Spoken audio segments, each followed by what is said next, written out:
Let's go. ಇವತ್ತಿನ recipe ಚಪ್ರಧಾರಕ ಪಲ್ಯ. ಪೂರ್ತಿ ವಿಡಿಯೋ ನೋಡಿ, ತುಂಬ ಅದ್ಭುತವಾಗಿ ಬರುತ್ತೆ. ಪೂರ್ತಿ ವಿಡಿಯೋ ನೋಡಿ ಗೊತ್ತಾಗುತ್ತೆ. ನಮಸ್ಕಾರ, ನಮ್ಮ ಚಾನಲ್ಗೆ ಸ್ವಾಗತ. ಇವತ್ತು ಚಪ್ರಧಾರಕಾಯಿ, ಆಲೂಗಡ್ಡೆ, ಬದನೆಕಾಯಿ ಪಲ್ಯ ಮಾಡ್ತಾಯಿದ್ದೀನಿ. ಇದು ಚಪಾತಿಗೆ, ದೋಸೆಗೆಲ್ಲ ಚೆನ್ನಾಗಿರುತ್ತೆ. ನಾನು ಉಪ್ಪಾಗಿ ಸ್ವಲ್ಪ ಇಟ್ಕೊಂಡಿದ್ದೀನಿ.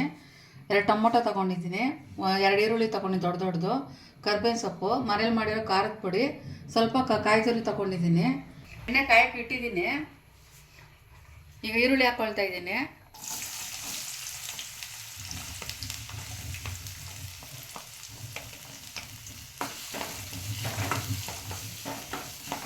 ಈ ಥರ ಬೇಯಿಸಿ ಮಾಡಿದ್ರೆ ಬೇಗನೂ ಆಗುತ್ತೆ ಅಂತ ಬೇಯಿಸ್ಕೊಂಡಿದ್ದೀನಿ. ಇಲ್ಲ ಹಂಗೇನೂ ಮಾಡ್ಬೋದು.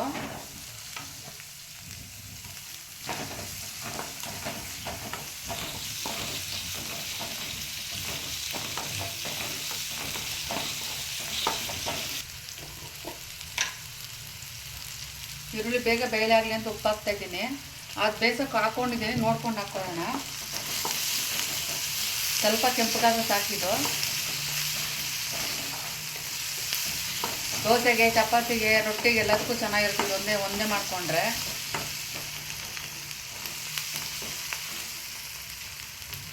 ನೋಡಿ, ಈಗ ಟೊಮೊಟೊ ಹಾಕ್ತಾ ಇದ್ದೀನಿ.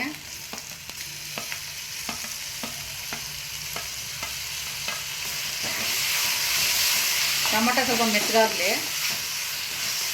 ತರಕಾರಿ ಬೇಯಿಸ್ಕೊಂಡಿರೋದ್ರಿಂದ ಬೇಗ ಆಗುತ್ತೆ. ಈ ಥರ ಟ್ರೈ ಮಾಡಿ, ತುಂಬ ಚೆನ್ನಾಗಿರುತ್ತೆ.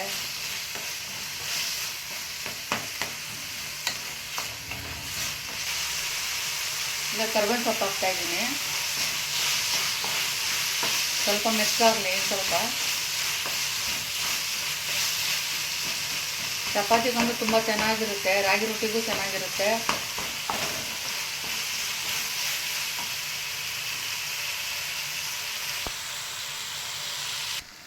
ಇವಾಗ ಎಲ್ಲ ಬೇಯಿಸ್ಕೊಂಡಿದ್ದೀನಲ್ಲ, ತರಕಾರಿ ಹಾಕ್ತಾಯಿದ್ದೀನಿ.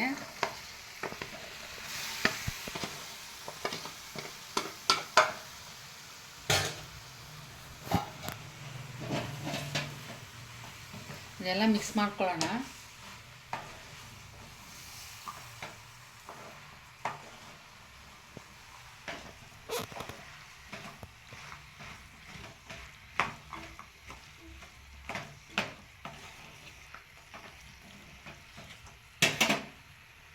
ಇವಾಗ ಖಾರದ ಪುಡಿ ಹಾಕ್ಕೊಳ್ತಾ ಇದ್ದೀನಿ. ಮನೇಲಿ ಮಾಡಿರೋದು ಈ ಸಾಂಬಾರು ಪುಡಿ ಇದು.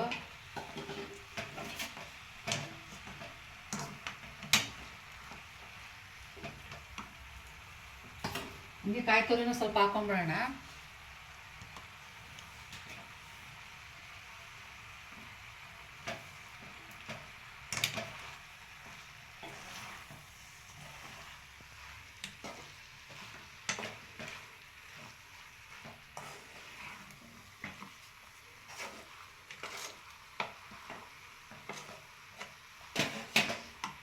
ಅದು ಬೇಯಿಸಿ ಇಟ್ಕೊಂಡಿದ್ವಲ್ಲ, ಅದೇ ನೀರು ಹಾಕ್ತಾಯಿದ್ದೀನಿ ನಾನು. ಸ್ವಲ್ಪ ನಮ್ಗೆ ಎಷ್ಟು ಬೇಕಷ್ಟು ನೋಡ್ಕೊಂಡು ಹಾಕ್ಕೊಳ್ಳೋಣ.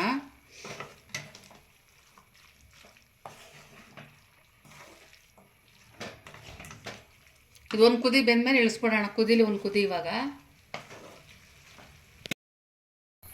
ನೋಡಿ, ಪಲ್ಯ ರೆಡಿಯಾಗಿದೆ. ಲಾಸ್ಟ್ಗೆ ಕೊತ್ತಂಬರಿ ಸೊಪ್ಪು ಹಾಕ್ಕೊಳ್ಳೋಣ. ನೋಡಿ, ಇಷ್ಟೇ ಪಲ್ಯ. ತರಕಾರಿ ಬೇಯಿಸ್ಕೊಂಡ್ರೆ ತುಂಬ ಬೇಗನೂ ಆಗೋಗುತ್ತೆ.